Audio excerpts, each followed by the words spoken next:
Olá, pessoal, bom dia! Eu sou o professor Humberto e esta aula é de número 6 das turmas de nono ano. Hoje a gente vai ver um pouquinho de porcentagem. É o ano letivo 2021 da Escola Municipal Alzira Araújo. Então, acorda, neurônio, e vamos para a aula!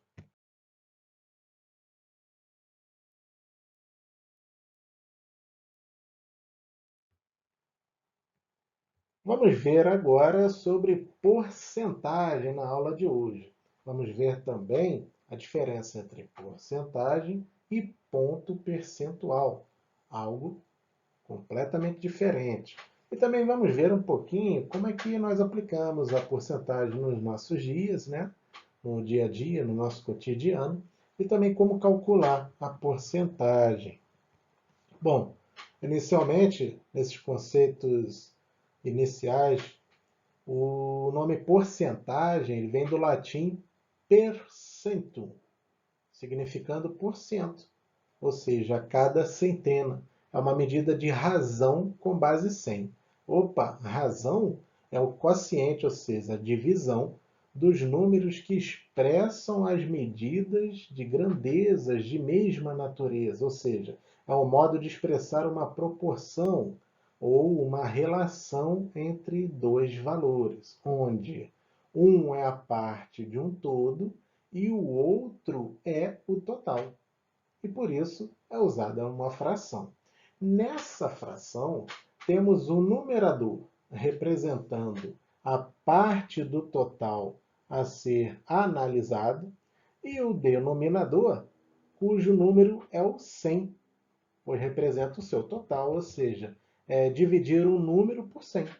A porcentagem é de grande ajuda em nosso dia a dia, no mercado financeiro, transações bancárias, pesquisas de opinião e informações para a elaboração de gráficos, por exemplo, até mesmo o controle de uma enfermidade, como a pandemia e o índice de contaminação em determinada região.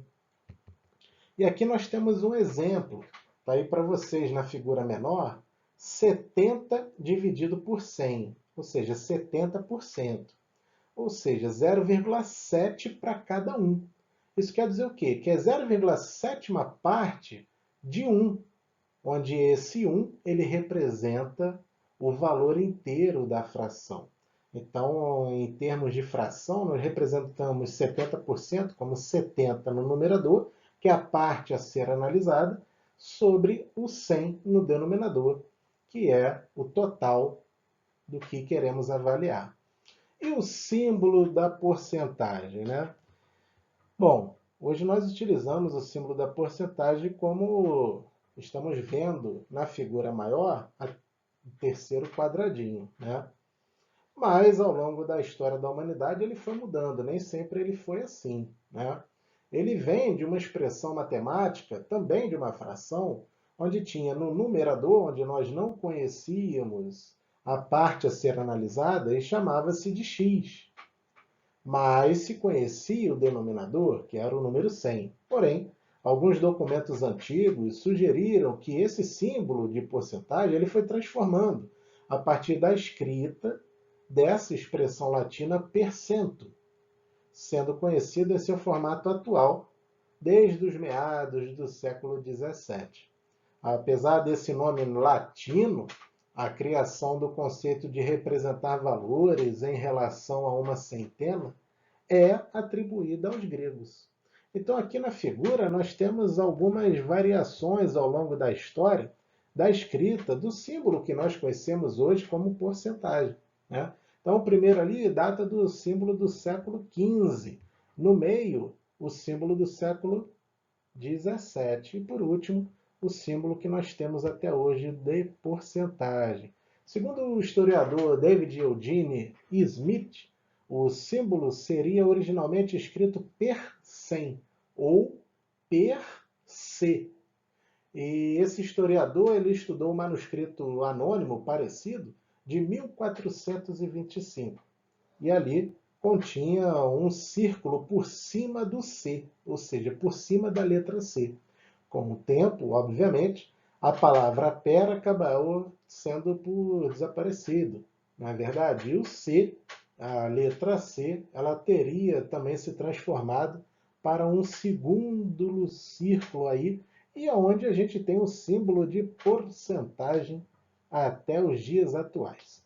Agora, o que seria ponto percentual? Vamos ver a diferença.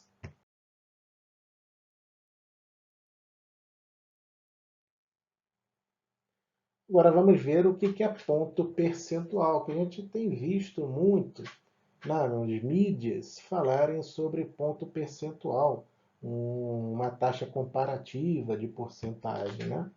Então a gente não deve confundir porcentagem com ponto percentual. Mas então qual é a diferença? O ponto percentual é a unidade na qual pode ser expresso um valor absoluto da diferença entre duas porcentagens. O símbolo do ponto percentual é simplesmente as duas letras PP de ponto percentual. E deve estar sempre afastado um espaço do algarismo a que diz respeito a ele, né? Então, esse é o nome da unidade na qual pode ser expresso por esse valor absoluto, ou seja, a diferença entre quaisquer pares de porcentagem. Então, vamos ver um exemplo. Por exemplo, imaginemos que temos uma taxa de juros, vendo ela cair de 24% ao ano e para 12% ao ano. Então, de 24% para 12%. Então, pode-se dizer que houve uma redução de 50%, a metade. Essa é uma comparação entre duas taxas de porcentagem. Então, o ponto percentual é uma dessa redução de 50%. Então, o valor inicial menos o valor inicial, ou seja, o valor inicial, mas que não houve redução de 12%. Esse é o ponto, né? Porque é anual. Então, dizer que houve uma redução de 12% implicaria que o valor final seria 12%, menor do que o valor inicial. Nesse nosso exemplo, que era de 24% ao ano e no outro ano a 12%, a taxa final seria de 21,12%, ao invés de 12% simplesmente, né? Então, seria um cálculo mais profundo que nós iremos estudar em uma outra unidade, em um outro momento do ensino, tá bom? Mas precisamos saber a diferença. A diferença de porcentagem e ponto percentual, que o ponto percentual ele é justamente essa diferença entre as unidades a serem comparadas, entre dois pares de porcentagem, né?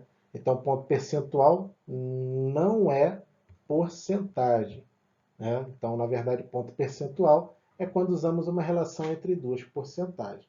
Então, vamos voltar à porcentagem e onde é que nós encontramos a porcentagem no nosso dia a dia, no nosso cotidiano?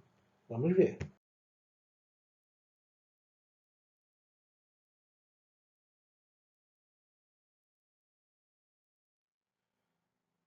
Bom, encontramos a porcentagem em vários momentos no nosso dia a dia, né? Aqui a gente está vendo algumas situações que a gente encontra no nosso cotidiano sobre a porcentagem, onde é que nós encontramos. Nosso dia a dia encontramos, por exemplo, porcentagem de diversas formas. Encontramos porcentagem em descontos concedidos em uma promoção. Encontramos também porcentagem em taxas de juros, né? Por exemplo, quando vem aquele atraso do cartão de crédito, aí vem a taxa de juros em cima ali, a porcentagem na cobrança.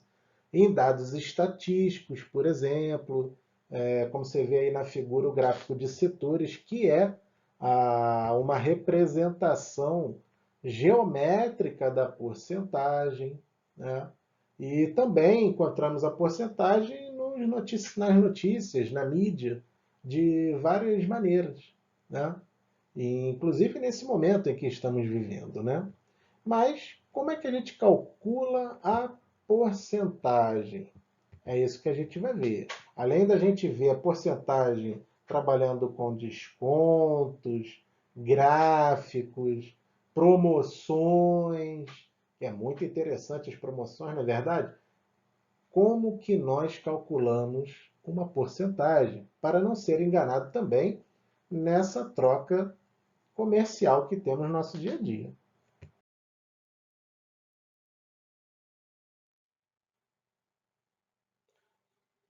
Bom, então, como calcular porcentagens ao longo do nosso dia a dia, né? Bom, existem muitas formas de serem calculadas a porcentagem. Nós podemos utilizar uma regra de 3 simples ou simplesmente multiplicando, né? Você vai fazer da forma que você achar mais fácil de fazer, tá bom? Aqui eu coloquei um exemplo. Então, observe que nesse exemplo, eu não estou dizendo do que se trata, do que está sendo analisado, do que está sendo avaliado. Não está se colocando isso. Por quê? O que está interessando para a gente é como calcular a porcentagem, independente da análise, tá bom? Da análise, seja ela gráfica ou não. Então, aqui nós temos 25% de 800. Bom, primeira coisa, o símbolo de porcentagem tem que ser colocado numa forma fracionária para facilitar os nossos cálculos matemáticos. Então, 25% que você está vendo ali, o símbolo de porcento, ele é transformado numa fração onde o 25 é o número que está escrito no 25%, ele é colocado no numerador. E justamente o símbolo de porcentagem, ele é colocado, transformado em número, como o número 100 no denominador. Então, a gente lê 25 centésimos. Na verdade, é o 25%. 25 centavos. De, na matemática, a preposição de é o símbolo operatório de multiplicação. De quanto? De 800. Então, está lá 800. Então, ficou 25 sobre 100 vezes 800. Aí, o que a gente pode fazer? Você pode fazer a conta de várias maneiras diferentes. Você vai fazer o resultado da conta, a fórmula de cálculo, aquela que você achar mais fácil de ser feita. Você pode pegar o 25 e multiplicar por 800, é o numerador de um com o numerador do outro, e pode pegar o 100 e multiplicar com o número 1, que não aparece ali no denominador do 800. Também pode, depois do resultado do numerador, você divide com o resultado do denominador e você vai encontrar o mesmo resultado. Eu optei aqui por simplificar. Então, é possível ser simplificado? Sim. Por quê? Observe que o 800 tem dois zeros. Ele é divisível por 10 e também divisível por 100. Olha aí. Que beleza. Então, facilita a nossa vida, porque existe lá no denominador justamente o número 100. Então, você corta os zeros ao simplificar. Então, ao fazer isso, o que você vai ser sobrado na conta, na expressão aritmética? Vai sobrar justamente o 25, que a gente não mexeu com ele. Então, você repete o 25 lá. E ao efetuar a simplificação entre 800 e 100, vai sobrar justamente o número 8, porque os zeros foram cortados na simplificação. E lembrando que esse corte dos zeros ele tem que ser tantas vezes quantas forem possível no numerador e no denominador. Nesse caso, poderíamos e tiramos os dois zeros do 800 porque foi possível aparecer no denominador os dois zeros de 100. Ah, professor, se não tivesse essa opção, a gente faria o cálculo naturalmente, tá bom? Então ficou lá, ó, 25 vezes 8. Ao efetuar essa conta simples, encontramos o número 200, tá bom, pessoal? 200 o quê? Bom, a gente lembra que no começo da questão a gente não estava analisando nem avaliando nenhum item. Então, 200 o quê? Ah, se fosse, por exemplo, 200 em mercado financeiro, seriam R$ 200. Se fossem em termos de objetos, por exemplo, poderia ser 200 canetas. Depende do contexto dentro do universo que vai ser elaborado as questões. Depende dos objetos, depende se é um desconto, depende se realmente é quanto que você tem que pagar. Isso vai depender. Mas a essência de como se calcular uma porcentagem, ela está aqui, de como se calcula. Tá bom, pessoal? Pessoal, continuem estudando, continuem dando o seu melhor. Vocês estão de parabéns, suas famílias também, por se esforçarem nesse momento tão difícil que a história da humanidade vem passando. Continue também com o isolamento social, isso é muito importante nesse momento, para que brevemente nós possamos estar presentes, todos juntos, em sala de aula física, né? Então, continue fazendo os exercícios. Não esqueça de clicar aqui embaixo. Clica aqui embaixo no formulário. Mas antes de clicar, se precisar assistir para tirar quaisquer dúvidas o vídeo, reveja o vídeo novamente antes de clicar no formulário para que você possa efetuar as questões, a atividade que está ali embaixo, tá bom? São atividades propostas de acordo com a aula de hoje. Tá bom, pessoal? Então, que Deus continue os abençoando e até a próxima aula. Tchau, tchau.